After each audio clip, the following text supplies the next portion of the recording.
Hi, welcome back. In this lecture, we will be exploring how to use custom properties. That is, see if you go to the application.properties, until now we were using standard configuration properties like server.port. So if you give server.port, that means that embedded Tomcat web server need to listen on this so and so port, that is 8186 in this case. Okay, so all these were inbuilt names for the configuration properties. But let us assume in our application we need some custom properties. For example, you are developing the software for maybe for some purpose and you want to connect to some other third party, like for example say payment gateway, and the payment gateway you want to configure it, the URL of that you want to have it as a configuration rather than hard coding it, so that we will have the flexibility of connecting to the one which is specified here. Okay, right. So how do we achieve that? See, here we can use any custom configuration property and we can load very easily the value of this into our application in the runtime, and we can make use of that for whichever purpose. Say for example here, say we want to connect to some external URL from our application, so I need a URL here. Okay, and maybe the port numbers, there are a couple of port numbers, so I want to try connecting through couple of port numbers. So first we will try to connect with this, and this if it is failed then with this or whichever. Okay, let it be whichever the functionality. And here maybe I just want to, let us assume we are developing the software for some college. Okay, and I want to get the name of the college from the configuration property rather than hard coding it, so that I can release my software to multiple different colleges without changing the source code. I can have different properties file and change it without rebuilding my code, etc. Fine. Now the point is, how do we load this into our program so that we can use it either to display it or to connect to the specific server or whichever. Okay, fine. See, there are two different ways how we can load the values of custom configuration properties in our source code. Okay, see, this is a normal Spring. See, basically this is valid either in Spring or Spring Boot. So the first thing is, say for example, I want to get the name of the college name. We need to use the annotation @value, and you need to specify $flower basis and the name of the custom configuration property which you specified in the application properties file. So here what happens is, when this bean is getting created, the Spring container will automatically go and check whether these are available. If this is available, that specific value which you assign it here, that is basically being initialized to this str1, and throughout the application, once the bean of the custom properties is being created, that is this, the bean of this is created, so it will automatically have that value like whichever you specified here, that is some college name. Fine. Okay, one more, like there is some caption for the college. Okay, so I want to assign this to str2. So similarly you can have multiple individual configuration properties which you want to read dynamically, so you can try to okay, specify @value annotation which is provided by the Spring framework. Obviously you can use even in the Spring Boot. Fine. But this is a Spring Boot application. Okay, see, this is a Spring Boot application. Even you can do this in the normal Spring application. Fine. So anyhow, since this is a Spring Boot application, I'm providing this example as a in the Spring Boot section. Fine. Now, okay, well and good. So that specific class where you want to read need to be annotated with @configuration. Fine. So this is number one way how you can achieve it.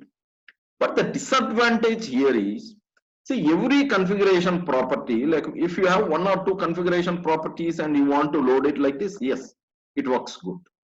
But let us assume you have a bunch of configuration properties, maybe 10 configuration properties, and you want all of them to be automatically initialized to the data members. So how do you achieve that? Okay. If in case you want to load the bunch of the configuration properties, then you need to use @configuration properties, use the prefix here, that is props. So basically what the Spring container will do is it will read all the configuration properties which are prefixed with props. Okay. So basically here it has read these props and it will put into the server URL and see that the name matches exactly. So here it will be hyphen. Okay, so server hyphen URL. Fine. Then we have the server port. Here we have a list. So that is the reason here we have as an array and the multiple things. It automatically got initialized. So there is no rule that you have to use a list or array here. If you have such necessity, you can do that. Otherwise, you can use the individual data members here. Fine. So it finds the name like this: props dot server hyphen URL or props dot server port of 0. So it will try to create the full-fledged name out of this prefix and the actual data member, and it will check in the specific application properties file, and it will load the names in the runtime so that you can further use it for any purpose, maybe in your programming logic or for displaying purpose or whichever. Okay, right. So you may be getting the doubt, do you need to use @value and @configuration properties together? No, there is no such rule. Okay, so I just kept both of them in the single application, right, just to show both the features in the single application, but both of them can be used very much separately. Okay, right. So you can divide this into two, maybe as a assignment. You can divide this application, you can try to copy this application here like this, paste it again here so that one more application gets created. Maybe you can name it as EG4 or EG1A or whichever. So you'll have two applications which are similar. So in one of the application, you try to remove these configuration properties and this couple of things, and maybe you may also need to do the appropriate changes here in the setter and getter methods. Fine. And so one application you can change like that, and the other one you can see that only these configuration properties and these are there, and you try to remove this @value. Fine. So you can try to create two different applications out of these.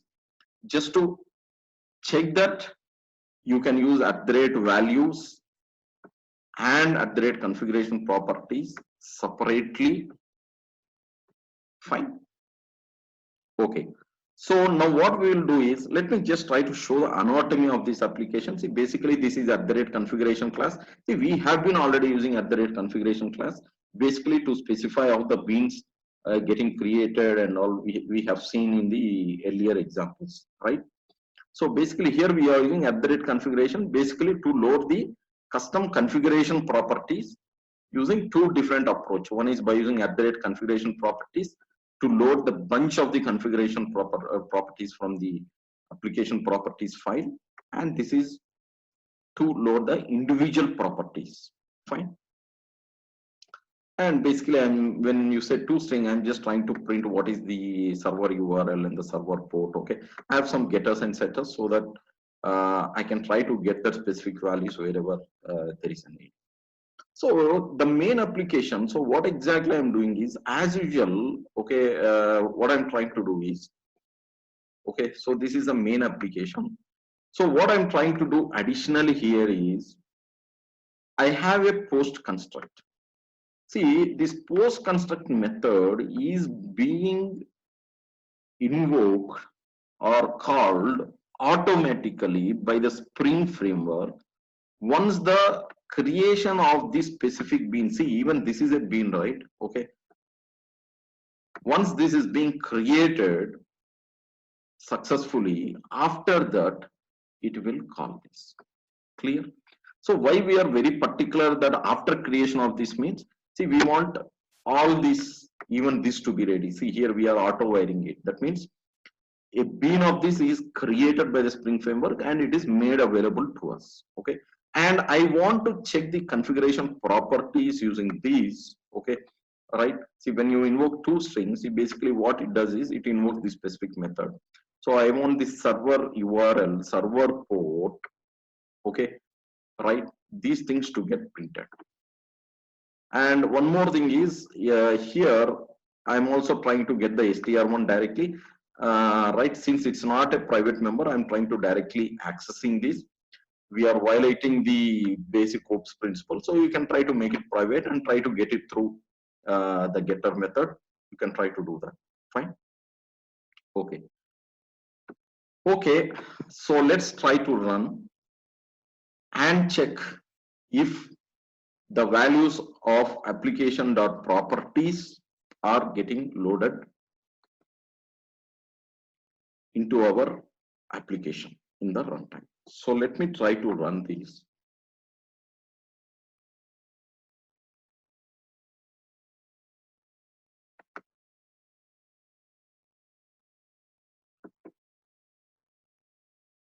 Do not get confused between this server.port and props.server.port. This is an inbuilt configuration property which we have been using. Okay, and this is a basic custom configuration property. See, as you see here, basically we are trying to print this URL. So from where we are printing means we are printing it from here. Okay, right. So we are invoking toString of this. So in the toString, basically we are printing this dot server URL. Fine. And we are also printing this some college name. So which is nothing but this one. Okay. So it would be ideal to have a getter method here and invoke that. But just to keep it simple, I am trying to directly access the data. Fine.